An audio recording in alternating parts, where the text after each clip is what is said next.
India കൊടുത്തിരിക്കുന്ന തിരിച്ചടി operation Sindoor അത് ഓരോ ഇന്ത്യക്കാരനും ഇന്ന് പുഞ്ചിരിയോടെ ഉണർന്നെഴുന്നേൽക്കുന്നതിന് സന്തോഷത്തോടെ ഇന്നത്തെ ദിവസത്തിലേക്ക് കടക്കുന്നതിന് ഉചിതമായിരുന്നില്ലേ?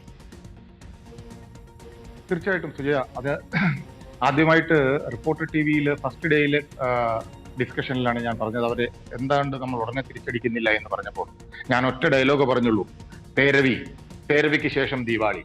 തേരവി എന്ന് പറഞ്ഞു കഴിഞ്ഞാൽ നമ്മളുടെ കേരളത്തിൽ 16 അടിയന്തരമാണ്, വടക്കേ ഇന്ത്യയിൽ തേരവി എന്നാണ് പറയുന്നത്, രസം പകടി അല്ലെ ശ്രാദ്ധം. തേരവി കഴിഞ്ഞാലേ കാര്യങ്ങൾ അവർ ആ 13 ഡേയ്സിൽ ഒന്നും ചെയ്യൂല. അതുപോലെയാണ് നമ്മൾ ബാലാക്കോട്ടിലും കണ്ടത്, സർജിക്കൽ സ്ട്രൈക്കിലും കണ്ടത്. തേരവി കഴിയണം, തേരവി കഴിഞ്ഞതിന് ശേഷമേ അടുത്ത സ്റ്റെപ്പ് എടുക്കുകയുള്ളൂ എന്ന് ഓപ്പണായിട്ട് പറഞ്ഞു. അത് കൃത്യമായിട്ട് നടക്കുകയും ചെയ്തു.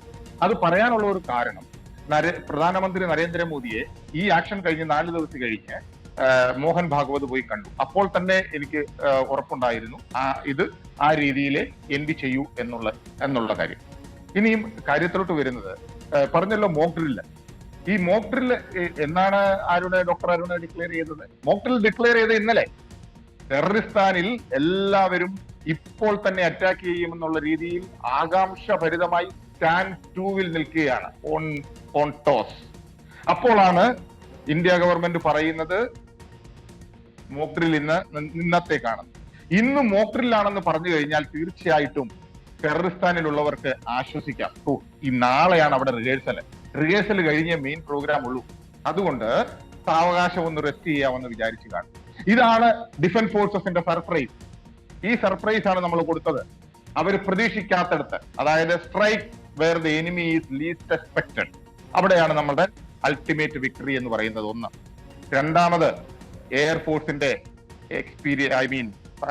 പ്രാക്ടീസ്.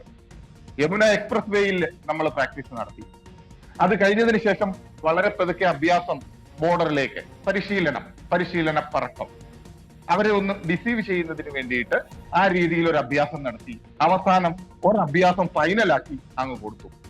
അത് കൃത്യമായിട്ട് കൊള്ളേണ്ടടുത്ത് കൊണ്ടു. പക്ഷേ ഇതിനകത്ത് ഫർദർ കോഴ്സ് ഓഫ് ആക്ഷൻ ആണ്. അത് നമ്മൾ അല്പം കെയർഫുൾ ആയിട്ടിരിക്കും.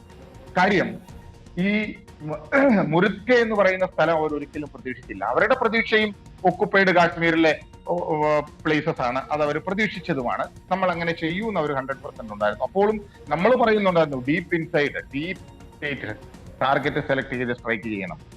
ഈ മുരുക്ക എന്ന് പറയുന്നത് ജിഹാദി ജനറലിന്റെയും ISIയുടെയും അതുപോലെ തന്നെ ലഷ്കർ-ഇ തോയ്ബയുടെയും ഹെഡ്ക്വാർട്ടറാണ്. അവിടെ തൊട്ടു എന്ന് പറഞ്ഞു കഴിഞ്ഞാൽ മർമ്മത്തിൽ തൊട്ടു, നെഞ്ചത്ത് തന്നെ തൊട്ടു. ടെററിസ്ഥാൻ അടങ്ങിയിരിക്കാൻ പറ്റില്ല ഇനി. കാര്യം, അവർക്ക് മുഖത്ത് കിട്ടിയ ഒരു അടിയാണ്. അവര് ഇതിനു മുമ്പ് പറഞ്ഞിട്ടുണ്ടല്ലോ അവരൊന്നും ഓണം ചെയ്യില്ല. പക്ഷേ ഇത് അവർക്ക് പറയേണ്ടി വന്നു. കാരണം അവിടെ സിവിലിയൻ പോപ്പുലേഷനും കൂടുതലുള്ളതാണ്. ഈ ബിൽഡിംഗ് ടോട്ടലി കൊളാപ്സ് ആയി. അപ്പോൾ പിടിച്ചു നിൽക്കാൻ വഴിയില്ലാത്തത് കൊണ്ട് പ്രൊപഗണ്ട വാർത്തയിലോട്ട് തിരിഞ്ഞു. അതായത് സുപ്രഭാതം പൊട്ടി വിരിയുമ്പോൾ ടെററിസ്ഥാനിലെ ആൾക്കാരോട് എന്തുത്തരം പറയും? അതിനു മുമ്പ് തന്നെ അവരങ്ങ് പറഞ്ഞു, ഞങ്ങൾ റഫേൽ വെടിവെച്ചിട്ടു, ഇന്ത്യൻ വ്യോമാക്രമണം ആക്രമിച്ചു, അവരുടെ ഡ്രോണുകളെ തകർത്തു. ഇതെല്ലാം ഒരു സൈഡിൽ കൂടി പറയുന്നുണ്ട്. അതുപോലെ തന്നെ വീണ്ടും പറയുന്നുണ്ട്, ഞങ്ങളെ അവർ അറ്റാക്ക് ചെയ്ത് ഞങ്ങൾ ചുമ്മാതിരിക്കില്ല എന്ന്.